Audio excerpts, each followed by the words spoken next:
আজকে আমি ব্যালকনিতে যাই দেখি কয়েকটা পাথর পাইলাম। তো পাথরগুলোকে তো আমার হাত থেকে ছাড়া করাই যাবে না। এগুলো নিয়ে সোজা চলে গেলাম আমার টেবিলে গিয়ে এগুলোকে কি করা যায় ভাবতে ভাবতে একটা স্টোন পেলাম, যেটা খুবই একটা মতো কি বলে মৌমাছির মতো লাগতেছিল। তো এটার মধ্যে মৌমাছি আঁকার জন্য বসে পড়লাম। তো এখন আমি ফার্স্টে আমি কেউ করে সাদা রঙ অ্যাপ্লাই করব, কারণ সাদা রঙ অ্যাপ্লাই করাটা খুবই জরুরি। দেখো এটার মধ্যে আবার কী হয়ে গেলো আমার।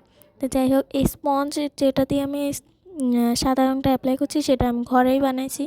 তোমরা যদি এটার ভিডিও চাও অবশ্যই আমি এটার ভিডিও দেবো। তো এটাকে পুরোটা স্টোনের মধ্যে আমি সাদা রঙ করে নিব, কারণ আমি এটার উপরে যে হলুদ কালারটা করব সেটা করার আগে সাদা রঙ করাটা খুবই জরুরি। এটা আমি ডাবল লেয়ার দিয়েছি যাতে স্টোনটা না দেখা যায়। তো এটাকে আমি এখন শুকাতে দিয়ে দিয়েছি। আর আমার হাতের অবস্থা তো খুবই 12টা বাজে গেছে। তো এগুলো ধুয়ে আসি, ততক্ষণ এটা শুকাইতে থাকুক।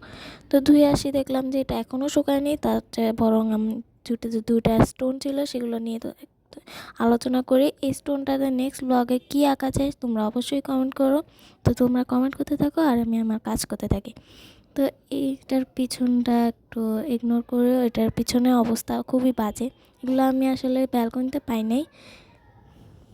এটা শুকায় গেছে, সাদা রঙটা হলুদ রঙ বাই করে দেখলাম এটার অবস্থা খুবই বাজে হয়েছে। অনেকদিন কাজ করা পড়ানো যে, আর এটা খুবই শক্ত ছিল, আমার খুলতে অনেক কষ্ট হয়েছে। যাই হোক, এটার মধ্যে আমি অনেক মায়া দেখাই, অনেক কষ্টে 3টা ফোঁটা ফালাইলাম।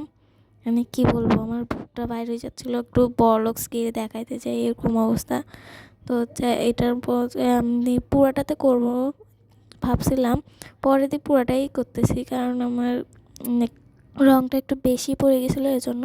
নাহলে আমি পুরোটা করতামও না, নিচে দিকে দেখবে আমি তো উপর দিয়েই করতাম শুধু। যাই হোক, এটা এখন পুরোটা করা আমি শুকাইতে দিয়ে দেবো সেম আগের মতো। এখন ফ্যানের নিচে রাখার পর এটা শুকাই গেছে একদম ভালো করে। এটার উপর আমি আগে থেকে আঁকে নিয়েছিলাম ক্যামেরার বাইরে, কারণ আমি ক্যামেরার ভিতরে রাখলে এটার মধ্যে একটা বাজে দুর্ঘটনা ঘটে যাইতো, জানি না কেন। তো এটার যে ডোরা কাটা দাগগুলো ছিল সেগুলোর মধ্যে আমি কালো কালার সাইন পেন দিয়ে রঙ করছি, কারণ আমার কালো কালার নাই। তো এটার পাখাগুলোর মধ্যে আমি হালকা নীল আর সাদা মিক্স করে একটা কালার বানাইছি হালকা। তো আমি যেহেতু এখন একটা কিউট মৌমাছি বানাচ্ছি, সেজন্য এটার মধ্যে গালের মধ্যে ব্লাশ লাগিয়ে দিচ্ছি লাল রং দিয়ে, যাতে একটু বেশি কিউট লাগে। তো দেখো আমাদের কিউট একটা মৌমাছি রেডি। দেখো কেমন লাগছে।